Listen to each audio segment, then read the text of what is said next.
بسم اللہ الرحمن الرحیم۔ حدیث میں آیا ہے کہ جب رسول خدا نے اپنی بیٹی فاطمہ رضی اللہ تعالی عنہا کو امام حسین کی شہادت اور ان پر آنے والی مصیبتوں کی خبر دی تھی، جناب فاطمہ رضی اللہ تعالی عنہا نے جو سنا کہ حسین 3 روز پیاسا رہے گا اور اس کو بڑی بے دردی کے ساتھ ذبح کیا جائے گا، پھر اس کی لاش بے گور و کفن پڑی رہے گی، تو بہت شدت سے روئیں، بولیں اے بابا، میرے حسین پر یہ واقعہ کس زمانے میں پیش آئے گا؟ جناب رسول خدا نے فرمایا، اے فاطمہ، افسوس کہ تیرا فرزند مصیبت میں مبتلا ہوگا تو تنہا ہوگا، اس وقت نہ میں ہوں گا، نہ تو ہوگی، نہ علی ہوگا۔ یہ سن کر فاطمہ رضی اللہ تعالی عنہا پہلے سے زیادہ روئیں اور بے قرار ہوئیں اور عرض کی، اے بابا، جب میرا بیٹا ایسی بے کسی سے شہید ہوگا تو اس پر کون روئے گا اور کون اس کی صف ماتم بچھائے گا؟ حضور صلی اللہ علیہ وسلم نے فرمایا، فاطمہ، میری امت کی عورتیں میری اہل بیت کی عورتوں کی مصیبت کو یاد کر کے روئیں گی، اور میری امت کے مرد میرے اہل بیت کے مردوں پر روئیں گے۔ میرے دوستوں کی ایک قوم ایک دوسرے کے بعد تیرے حسین کا سمان ماتم ہر سال تازہ کریں گے۔ اے فاطمہ، جب روز قیامت ہوگا، عورتوں کی شفاعت تم کرنا اور مردوں کی شفاعت میں کروں گا، اور جو مصیبت حسین سن کر روئے گا تو ہم اس کا ہاتھ پکڑ کر جنت میں داخل کریں گے۔ اے فاطمہ، سب آنکھیں قیامت کے دن رو رہی ہوں گی، مگر وہ آنکھ جو مصیبت حسین سن کر روتی ہیں، وہ آنکھ خوشحال ہوگی اور جنت کی نعمتوں کی اسے خوشخبری دی جائے گی۔ سفید کبوتر کا ایک ایسا واقعہ جس کو سن کر آپ کی آنکھوں میں آنسو آ جانے ہیں۔ کبوتر کو لوگ بہت ہی محبت سے پالتے ہیں۔ آج کا واقعہ سننے کے بعد آپ کبوتر سے بے انتہا محبت کرنے لگیں گے۔ یہ واقعہ ہے ایک کبوتر اور حضرت امام حسین علیہ السلام کا۔ 61 ہجری 10 محرم کے دن کربلا میں حضرت امام حسین علیہ السلام کا سر مبارک آپ کے بدن سے جدا کر دیا گیا، جب پیارے نبی محمد صلی اللہ علیہ وسلم کی شہزادیوں کو قید کر لیا گیا۔ امام حسین علیہ السلام کے غم میں آسمان بھی برس برس کے رو رہا تھا۔ 10 محرم کو ایک سفید کبوتر کربلا کے میدان سے گزر رہا تھا۔ کبوتر نے دیکھا کہ کربلا کی تپتی ہوئی زمین پر رسول کے نواسے کا جسم مبارک تنہا پڑا ہے۔ وہ کبوتر چیختا ہوا آسمان سے نیچے اتر آیا اور دوسرے پرندوں سے کہنے لگا کہ قیامت آ گئی ہے اور پیارے نبی محمد صلی اللہ علیہ وسلم کے نواسے کو کربلا میں شہید کر دیا گیا، رسول اللہ کا خاندان کربلا میں بکھر گیا ہے۔ یوں کبوتر کربلا میں آ کر پھرنے لگے اور امام حسین علیہ السلام کے غم میں رونے لگے، اور اس کبوتر نے اپنے آپ کو حضرت امام حسین علیہ السلام کے خون سے تر کر لیا اور واپس اڑ گیا۔ پھر وہ کبوتر اڑتا ہوا مدینہ شریف جا پہنچا اور طواف کی طرح پیارے نبی محمد صلی اللہ علیہ وسلم کے روضے کے ارد گرد چکر کاٹنے لگا۔ اس کبوتر کے پروں سے خون کے قطرے ٹپک رہے تھے۔ مدینہ کے لوگوں نے جب اس کبوتر کا حال دیکھا تو حیران و پریشان ہو گئے۔ اس کے بعد جب ان لوگوں کو معلوم ہوا کہ کربلا میں حضرت امام حسین علیہ السلام کو شہید کر دیا گیا ہے، تو پھر معلوم ہوا کہ سفید کبوتر پیارے نبی رسول اللہ صلی اللہ علیہ وسلم کے روضے پر کیوں آیا تھا۔ کبوتر یہ پیغام دینے کے لیے آیا تھا کہ رسول کے نواسے کو بے دردی سے شہید کر دیا گیا ہے۔ اسی لیے بزرگوں نے ارشاد فرمایا ہے کہ دنیا میں جو سفید رنگ کا کبوتر ہے وہ اسی کبوتر کی نسل میں سے ہیں۔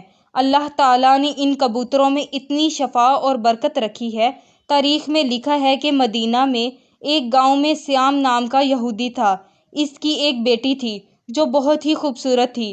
اس کو اچانک ہی بوہڑ کا مرض ہو گیا، جس کی وجہ سے اس کے ہاتھ پاؤں اور آنکھوں نے کام کرنا ختم کر دیا۔ وہ لڑکی نابینا ہو گئی۔ اس لڑکی کو دیکھ کر اس کے رشتہ دار اور محلے کے لوگ اس سے شدید نفرت کرنے لگے۔ لوگ باتیں کرنے لگے کہ کہیں یہ مرض ہمیں نہ لگ جائے۔ وہ یہودی اپنی بیٹی کو لے کر اس شہر سے دور چلا گیا۔ ایک باغ میں جا کر اس نے اپنی رہائش کر لی۔ وہ یہودی سارا دن شہر میں کام کرتا اور واپس شام میں اپنی بیٹی کے پاس آ جاتا۔ ایک دن ایسا ہوا کہ وہ یہودی اپنے کام میں اتنا مصروف ہو گیا تھا کہ وہ شام میں اپنی بیٹی کے پاس نہ آ سکا۔ لڑکی پریشان ہو گئی کہ اتنا وقت ہو گیا ہے اور میرا والد ابھی تک نہیں آیا۔ وہ اپنے والد کو ڈھونڈتی ہوئی ایک درخت کے نیچے جا پہنچی۔ لڑکی نے محسوس کیا کہ اس کے آس پاس ایک پرندے کی چیخ بھری آواز آ رہی ہے۔ اس کی آواز میں اتنا درد تھا کہ وہ لڑکی اس آواز کو سنتے ہوئے اور آواز کا پیچھا کرتے ہوئے گھسیٹتے گھسیٹتے اس درخت کے نیچے جا پہنچی۔ حالانکہ وہ لڑکی دیکھ نہیں سکتی تھی، لیکن اس لڑکی نے اپنا سر اٹھایا اور درخت کے اوپر دیکھا۔ وہاں پر ایک سفید کبوتر بیٹھا تھا جس کے پروں سے خون کا قطرہ گرا اور لڑکی کی آنکھ پر جا گرا۔ اس خون کے قطرے کا گرنا تھا کہ امام حسین علیہ السلام کے خون کی برکت سے اس لڑکی کی آنکھوں کی روشنی واپس آ گئی۔ وہ لڑکی اپنی ایک آنکھ سے دیکھنے لگی۔ ایک اور خون کا قطرہ اس کی دوسری آنکھ میں بھی گر پڑا۔ خون کی برکت سے لڑکی دونوں آنکھوں سے دیکھنے لگی۔ لڑکی بہت ہی خوش ہو گئی اور ساتھ میں حیران بھی ہو گئی۔ جب لڑکی نے اوپر درخت پہ دیکھا تو ایک کبوتر خون سے لتھڑا ہوا تھا، بلکہ کچھ اور قطرے لڑکی کے جسم کے اوپر بھی گر گئے اور ان قطروں کو اس لڑکی نے اپنے پورے جسم پر مل لیا۔ اس کا پورا جسم ٹھیک ہو گیا۔ امام حسین علیہ السلام کے خون کی برکت سے لڑکی کو مکمل شفا مل گئی۔ اس خون میں ایسی شفاعت تھی کہ لڑکی پہلے سے بھی حسین ہو گئی۔ لڑکی خوش ہو کر اٹھی اور باغ سے باہر اپنے باپ کی تلاش میں نکلی۔ جیسے ہی باہر آئی تو سامنے اس کا والد تھا۔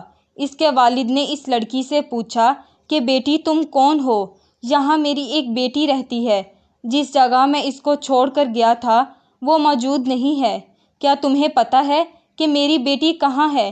لڑکی خوش ہو کر رو کر بولی، اے بابا، میں ہی آپ کی بیمار بیٹی ہوں اور اب میں صحت یاب ہو گئی ہوں۔ یہودی یہ سن کر اتنا خوش ہوا کہ اس کی آنکھوں میں آنسو آ گئے۔ خوشی سے اپنی بیٹی کو گلے لگایا اور بولا، اے بیٹی، تجھے اپنی آنکھوں سے دکھنے کیسے لگ گیا ہے؟ اس کی بیٹی نے اس کو پورا واقعہ سنایا۔ لڑکی اپنے باپ کو اس درخت کے نیچے لے گئی۔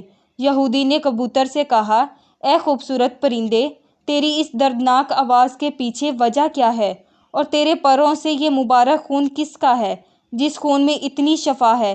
کبوتر نے جواب دیا کہ یہ خون محمد صلی اللہ علیہ وسلم کے نواسے امام حسین علیہ السلام کا ہے، جس کو ظالموں نے کربلا میں شہید کر دیا ہے۔ یہ اسی خون کی برکت ہے۔ یہودی یہ سن کر اسی جگہ پر مسلمان ہو گیا۔ جب کوئی بھی اس یہودی سے مسلمان ہونے کی وجہ پوچھتا تو یہودی پورا واقعہ تفصیل سے ان کو بتاتا۔ سلام ہو پیارے نبی سرکار دو عالم پر، سلام ہو محمد صلی اللہ علیہ وسلم کے خاندان پر، سلام ہو اس پاک خون پر جو کربلا کی تپتی ہوئی زمین پر بہتا رہا۔ رسول کے دین کو بچانے کے لیے پیارے نبی کے خاندان نے اپنی اور اپنے پیاروں کی قربانیاں دے دیں۔ ہمیں قربانی بھی نہیں دینی پڑی اور اتنی آسانی سے ہمیں اسلام مل گیا۔ ہم بھی کیسے لوگ ہیں، پھر بھی شکر ادا نہیں کرتے اور نماز نہیں پڑھتے۔ اللہ تعالی ہم سب کو نماز پڑھنے کی توفیق عطا کرے اور نیک اعمال کرنے کی توفیق عطا کرے۔ اللہ پاک نے ہمیں جتنی بھی زندگی عطا کی ہے، ہم اس کو اللہ پاک کی شکر گزاری اور اطاعت گزاری میں لگائیں۔ مزید اس طرح کی اچھی ویڈیوز دیکھنے کے لیے ہمارے چینل کو سبسکرائب کر لیں اور نیچے کمنٹ باکس میں اپنی رائے کا اظہار ضرور کریے گا۔ شکریہ۔